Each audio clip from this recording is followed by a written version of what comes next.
শার্টটা খুলেন ম্যাডাম একটু হ্যাঁ শার্টটা খুলেন। আচ্ছা সমস্যা না, আপনি শার্টটা খুলেন নাকি খোলো, শার্ট খোলো। তোমাকে যখন জিজ্ঞেস করলাম তখন কি উত্তর দিলে? শার্টটা খুলেন খুলেন খোলো, শার্টটা খোলো, খুলেন। হ্যাঁ খুলেন, সমস্যা না, আপনি খোলেন, শার্ট খুলেন। শার্ট খোলো। এটা খুলেন, এটা খুলেন। খোলেন না কেন?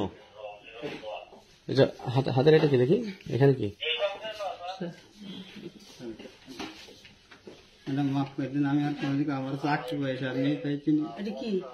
ওটা খোলেন। এবার এটা বের করো। ডিভাইস এবার বলো।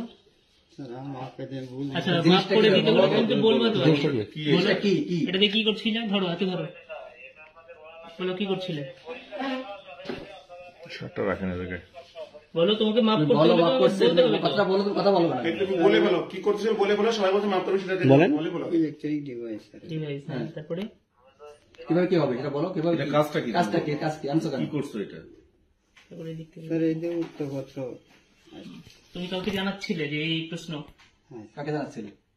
তারা কোথা থেকে আনসার দিচ্ছে তোমার? আমি জানি না স্যার, আমার শুধু এটা দিয়েছে তাই জানি। কত টাকা নিল এটা দিতে? এটা দিয়েছে 3000 টাকা।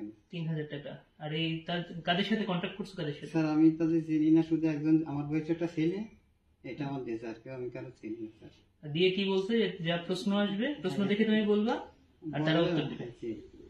আচ্ছা, তো তুমি এই যে মানে কোনো উত্তর পাচ্ছিলে না,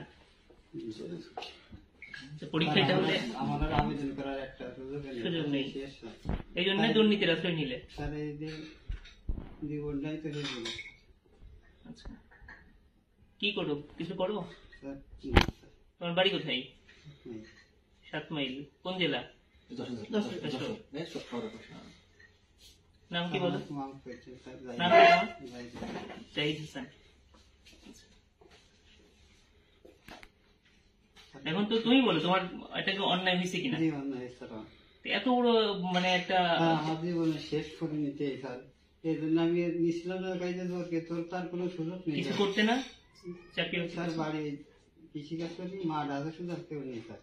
আমার মা অসুস্থ, ডায়াবেটিস অনেক বয়স। আমরা যখন ইনভিজিলেটর সহ আমরা দেখলাম, যখন প্রায় 30 মিনিট হয়ে গেছে একটা এমসিকিউ দেখায়নি, তখন ওকে দেখে সন্দেহ হতে সার্চ করার পরেও পাওয়া যায়নি। প্রথম তখন দেখি ও ঘামছে এবং একটা এমসিকিউ দেখায়নি। তো তারপরে কিছুক্ষণ পরে আবার আমরা ঘুরে আবার গেলাম, তখন ইনভিজিলেটর বারবারই বলছিল যে স্যার কোনো ঝামেলা আছে এখানে। তো পরে দেখা গেল এখানে কোন প্রশ্ন পাচ্ছিল, উত্তর পাচ্ছিল তুমি? স্যার এখনো আসলো না, স্যার বলছে তো তোমার সাথে যোগাযোগ করছিল সেন্টারে বসে? আমার সাথে ওরা দুর্নীতি করছে স্যার। ওরা করুক, তুমি কি ওরা যোগাযোগ দুর্নীতি করছো? তুমিও দুর্নীতি আমি করছো। একটা প্রশ্ন 40 মিনিটে একটা প্রশ্ন মানে উত্তর পাচ্ছিল না। উত্তর পাচ্ছিল আর না। ও যে চেষ্টা করছিল মানে ফোনে এইটার মাধ্যমে কথা বলার জন্য, সেই সাউন্ডটা বারবার ওই ইনভিজিলেটরের মানে আমলে আসছিল, যার জন্য সে এই বিষয়টাকে সন্দেহ করে প্রথম। আমরা গিয়ে দেখলাম তো তখন ঘামছে একটা জায়গাতে করে। সাউন্ডটা কোথা থেকে আসছে? আমাদের না, তুমি ওদের নাম বলো, ওদের নাম বলো, ওরা কোথায়, ওদের বলতে হবে তোমাকে। তোমার কাছে এটা একটা বিক্রি করে দিল, তুমি নাম জানো না, এটা হয় নাকি?